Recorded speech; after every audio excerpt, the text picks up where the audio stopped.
근데 이 여자분은 이 남자분에게 받고 있는 게 아무것도 없는 거예요. 이름만 남자친구지 아무것도 나한테 해주는 게 없는 거죠. 그래서 최소한의 사랑이라도 받고 싶어서 애원을 하신 거예요. 어떻게 보면 그게 집착을 하시게 된 거죠.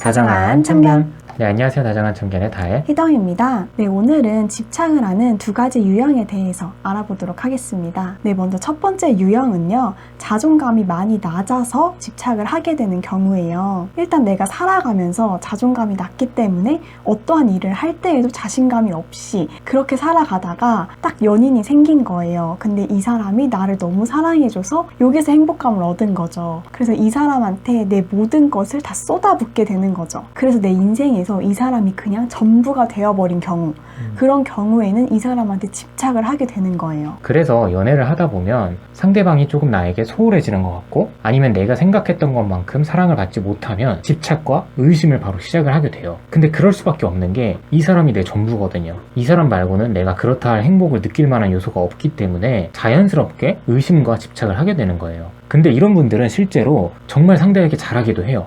왜냐면 내가 이 사람에게 받는 사랑이 너무 크고 이 사람한테 느낄 수 있는 욕구가 너무 크기 때문에 내가 그런 것들을 더 받으려고 그만큼 더 사랑을 많이 줘요. 그래서 본인이 생각했을 때는 이러한 집착과 의심이 타당하다고 생각을 할 수도 있어요. 그리고 이런 분들은 혼자서 시간을 보내는 걸 어려워하시는 분들이 많아요. 내가 혼자 있으면 생각도 많고 또 혼자서 무언가를 해낼 수 있다는 자신감도 부족해서 내가 혼자 있는 시간보다는 누군가와 함께함으로써 좀 시너지 효과가 일어나고 그 사람으로 인해서 용기를 얻는 거죠. 근데 애인이 생겼으니까 이 사람이랑 모든 걸 다 함께하고 싶은 거예요.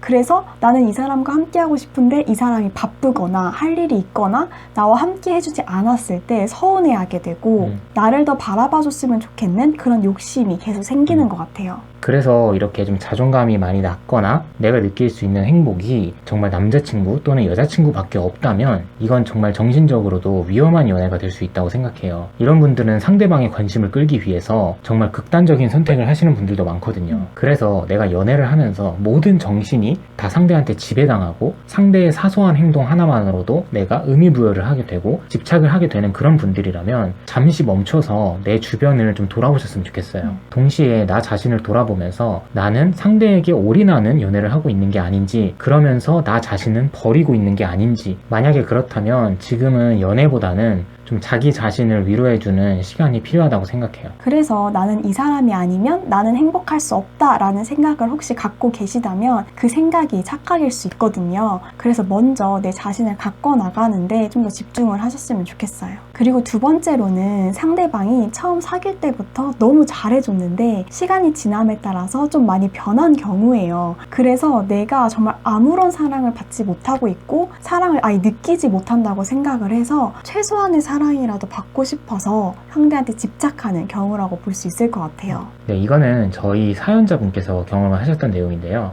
저희가 들었을 때 이 사연자분은 상대방에게 굉장히 잘해주고 있었어요. 객관적으로 봤을 때도 여자친구로서 정말 남자친구를 섬세하게 챙겨주고 사랑도 많이 주려고 노력하고 상대를 많이 존중하는 모습을 많이 보였는데 결국에는 집착을 하게 되다가 이별을 하게 되신 거예요. 이런 경우는 앞의 경우랑 좀 다른 게 이 사연자분은 결혼할 준비도 돼 있었고 그리고 본인 스스로도 괜찮은 사람이라고 생각을 하시는 분이었어요. 근데 방금 희당이가 말했던 것처럼 처음에는 당연히 서로 합이 잘 맞으니까 서로 잘해줬었는데 이 남자분이 시간이 갈수록 여자분에게 굉장히 소홀해지는 거예요. 근데 우리가 연애를 하면 최소한 애정 표현 정도는 해야 되는 게 당연한 거잖아요. 근데 이 여자분은 이 남자분에게 받고 있는 게 아무것도 없는 거예요. 이름만 남자친구지 아무것도 나한테 해주는 게 없는 거죠. 그래서 최소한의 사랑이라도 받고 싶어서 애원을 하신 거예요. 어떻게 보면 그게 집착을 하시게 된 거죠. 연락이라도 한번 해줘라. 그래도 내가 여자친구인데 내가 뭐 하는지 궁금해라도 해줬으면 좋겠다.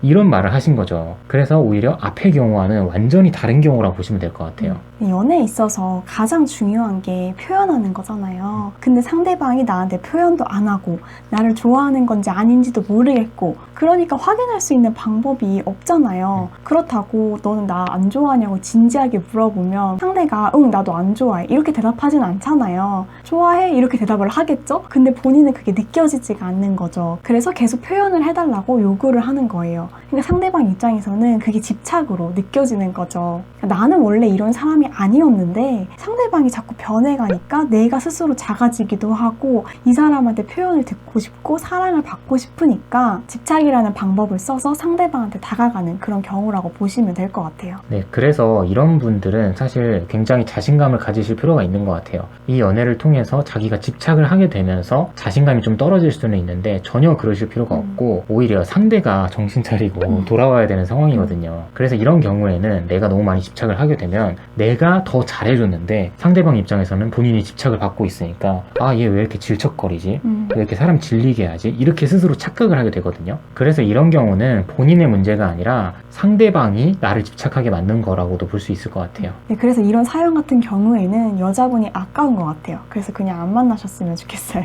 그래서 내가 이렇게 두 번째 경우라면 내가 집착하는 모습이 스스로도 부끄러울 수가 있어요. 그래서 연애를 하면서 내가 안 좋은 방향으로 흘러가는 길이라면 그 연애는 그만하시는 게 맞는 것 같아요.